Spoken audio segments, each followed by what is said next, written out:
Hank, I mean, size it up, put into perspective what this weekend was all about for Texas fans. Yeah, it was kind of like a miniature junior day almost. The way they put it together. They named it. It was the Longhorn City Limits. They're inviting some of their top targets. It was obviously a much more like intimate group. Junior day I think was 100 plus kids. It felt like, and this one was more that 2 dozen, almost a little over 2 dozen range. So it's certainly smaller, but still a pretty marquee event on the recruiting calendar. Kids have been circling April 6th for a while, and they showed up, and they had guys come in Saturday morning, go through team meetings. They let them watch the scrimmage, and then they had a little crawfish boil afterwards, and the guys certainly enjoyed that. And it was just kind of a mid spring check in. The spring game's obviously coming up in less than 2 weeks. So, there'll be more guys there as well. And then obviously summer is a pretty busy official visit season, but really good event. Had big time targets on campus, and all the returns are pretty positive. So I think overall, a lot of success for Texas on Saturday. Yeah. Tell us a little bit about Rickey Stewart. I mean, whenever you get a kid from Tyler, Texas, I know Longhorn fans, their ears perk up, especially at that running back position, knowing that Tyler Rhodes was here once upon a time. But Rickey Stewart seems like a hell of a player and a great kid, and another one for Tashard Choice and Steve Sarkisian. Yeah, and this was one we kind of expected. It wasn't we weren't really sure when he was going to do it until on Saturday morning. It was funny, he got there, and they ride the shuttle from the intramural fields down to the to campus, and I was like, "Are you going to commit today?" And he was like, and I should have taken that as a hint of like probably, but I was we got caught up with other interviews and whatnot, and sure enough, a couple hours later, he was announcing his commitment. But a kid, I need to pull up his stats because like that's what jumps out off the page at you like immediately. In first 3 high school seasons, he's amassed more than 6,000 yards rushing.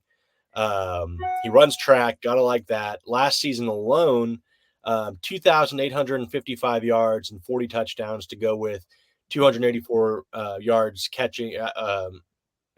Receiving and 4 touchdowns there off 18 catches. So just a really productive kid. The in-state guy that they circled, he was committed to SMU for sorry, I'm getting a text notification. Make sure no one's committing to Texas. That's recruiting reporter life. You gotta you got to bounce. You tell us. You no. It's another school. But yeah, just the production. This was the guy that they circled as that was their in-state priority in this class. There's a handful of other guys that they were interested in, but Rickey Stewart, he was committed to SMU. They offered him on January 20th at Junior Day, and a couple weeks later he decommitted from SMU. It was pretty clear when you were talking to him after his Junior Day visit that Texas was, that offer like was changing things for him. And then sure enough, he decommitted a couple weeks later. From that point on, I think everybody in the Texas market was, just a matter of when, not if, he would join the class. And he decided to this past weekend, but excuse me, sorry. But big time pickup, and people were asking, does this affect Jordan Davison? I have to cough one more time. I'm sorry. Man. No, he's not that class. I'm gonna let y'all talk for a second. I'm having a cough attack.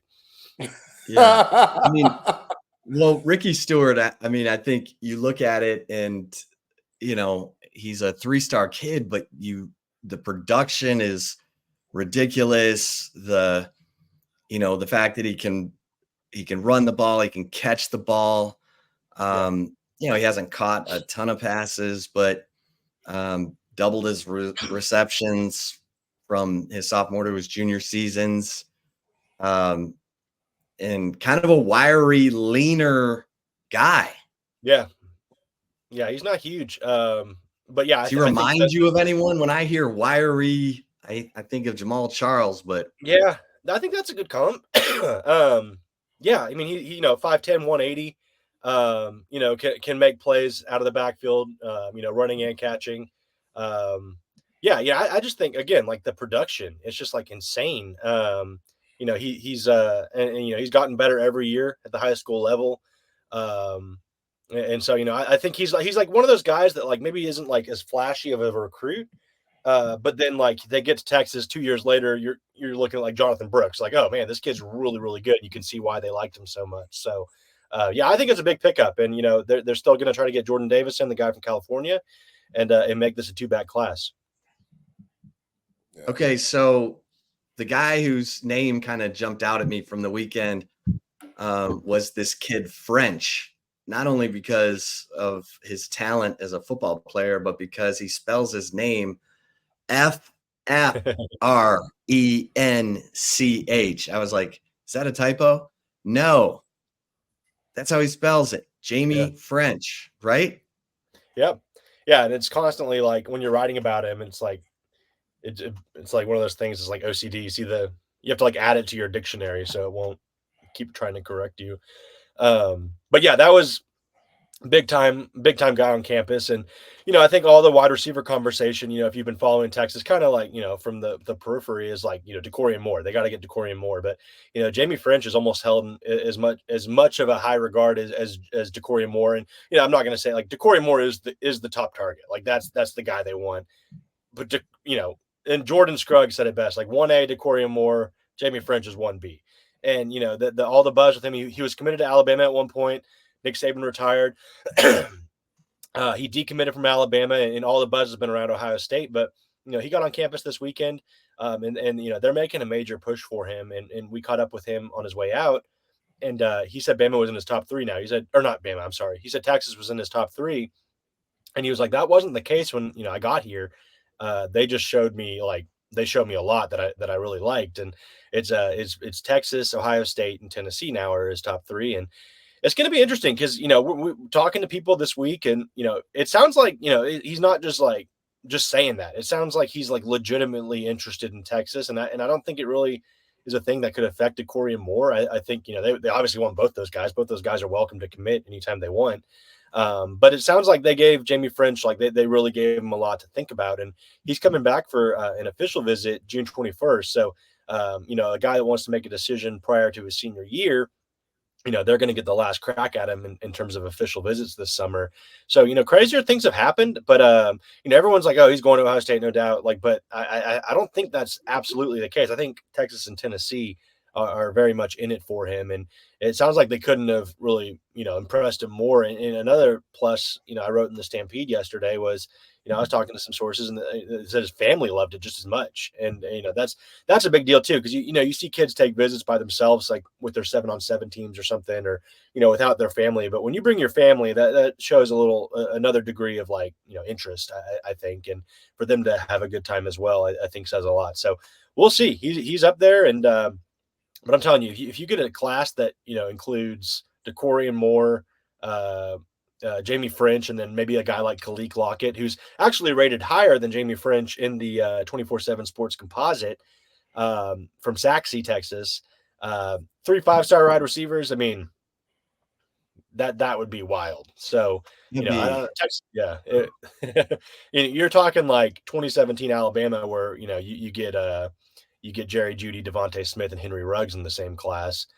That kind of level of wide receiver talent. So maybe even better, when it's all said and done, but on paper, certainly up there. Well, they're both kind of built the same, French and DeCorian Moore. They're both right, 6 feet, 5'11", whatever. What really separates them, Hank?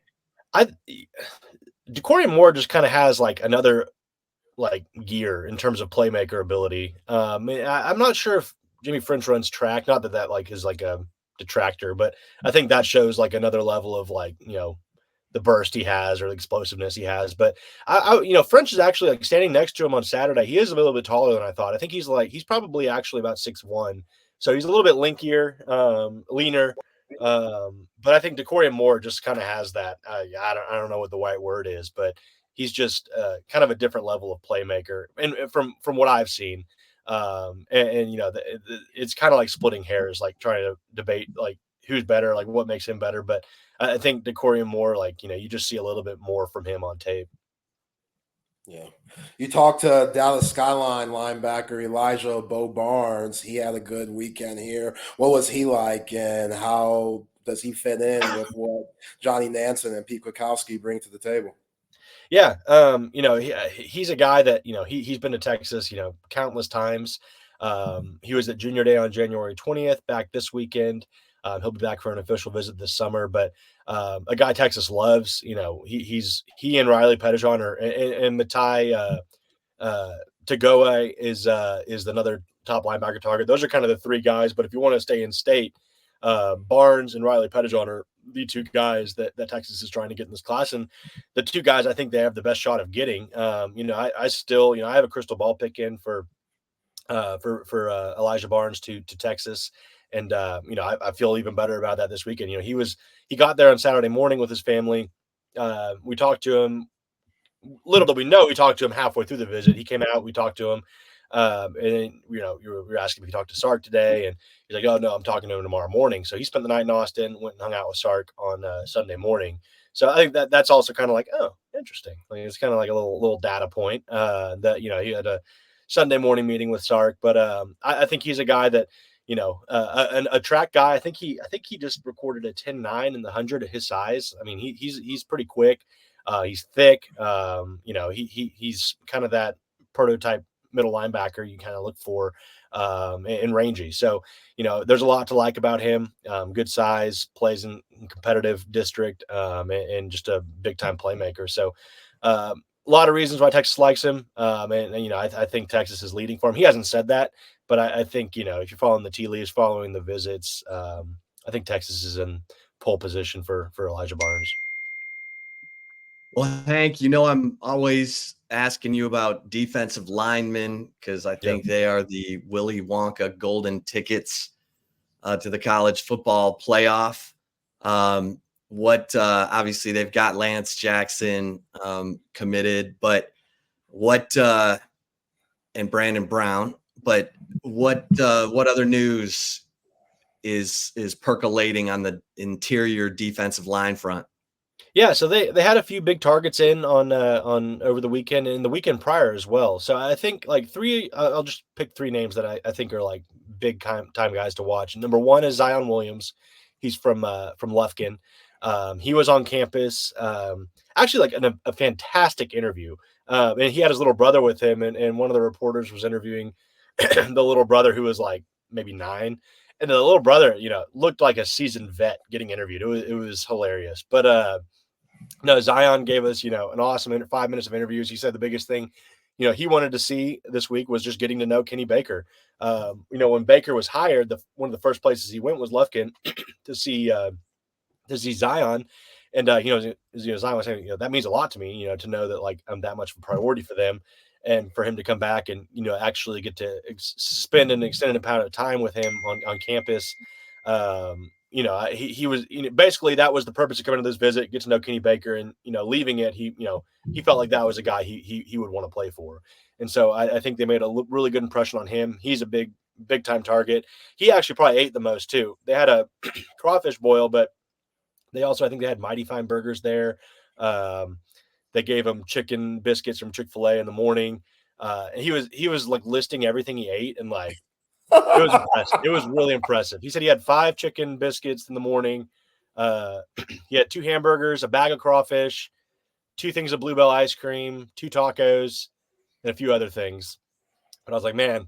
And he was driving home after that. Like that, I don't know if I could drive home after that. That'd be pretty rough. But looks really good. Like 300 plus pounds. Like wears it very well. Big kid. But I think Texas is in good shape with him. DJ Sanders was an interesting one. He's from Belleville, and that was a guy everyone's kind of just pinned him to Texas A&M. But we caught up with him, and he was saying Texas A&M are very even for him right now, and he couldn't really pick one or the other at this point. But we'll see where that goes. He's like, interestingly enough, was visiting Michigan yesterday. Like all the buzz has been Texas A&M. And he visits Michigan on Monday. He said he was going to visit Texas A&M in the summer for officials, as well as Baylor, USC, Michigan, and I want to say one other. So he's going to be a busy guy in the summer.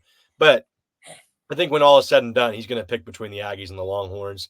Couldn't really make a pick right now, but Texas likes him a lot, and would certainly welcome him in the class. And then one guy that wasn't on campus this past weekend, but spent the entire weekend prior on campus was Josiah Sharma, who's a big 6'5", 260, 270-pound defensive lineman from Folsom, California. And I cannot clear my throat. I don't know what is going on with me right now, but we appreciate the effort. yeah. Yeah, you're a hero. I did the show earlier with Jordan at 11 and it didn't have any issues, but now all of a sudden it's like it's catching up. But Josiah Sharma committed to Washington prior to Kalen DeBoer leaving, decommitted. And then so everyone kind of thinks Alabama's probably the one to watch there, which fair assessment. But he visited Texas for the first time last weekend. Absolutely loved it. I talked to him for like 10 minutes on the phone a couple weeks ago, and he couldn't say enough good things about it. And he locked in an official visit to come back on June 7th. So another guy I know Texas absolutely loves, wants to bring in this class. So, you got Brown, you got Jackson on board right now. Two guys they love, they want to keep. But if you can go out and get like three guys like that and make that a 5-man class, that could be exactly what the doctor ordered in terms of 2025 defensive line recruiting. Last thing from me, Hank, we're hearing good things about Alex January. Yeah. Tell us about Alex January. I mean, you followed his recruitment, and what do you like about him? Yeah, I like that he's his dad played at Texas, obviously. He's got that kind of lineage. Anytime you have a kid that's like has a parent that played at the college or NFL level, they always kind of are wired a little bit differently. And so I think that's the number one thing. He plays at Duncanville. He played against the best competition in the state. That's another thing. And I was talking to his dad, Mike, prior to when he signed, and he was saying that like what they asked him to do at Duncanville wasn't really like conducive to like being flashy. Like he was just a space eater. They needed him to like, do kind of the ugly work and not really get the stats, not really get all the accolades. But he goes out and wins the lineman of the year in class 6A still. So like, even he does that. And like, so I don't think it's a shock that we're seeing him succeed so early at Texas and getting the praise he's already getting, but really great kid, great family, and very little drama with recruiting. Everyone kind of assumed he was going to Texas. They assumed correctly. He committed. I think Florida State was trying to flip him still. They were kind of keeping in touch with him, but, he never visited any other school after he committed to Texas. He signed, and, that was that. So those are the kind of, no nonsense, guys that are bought in that you want on the field, and, not a surprise to see him have success early on. Yeah.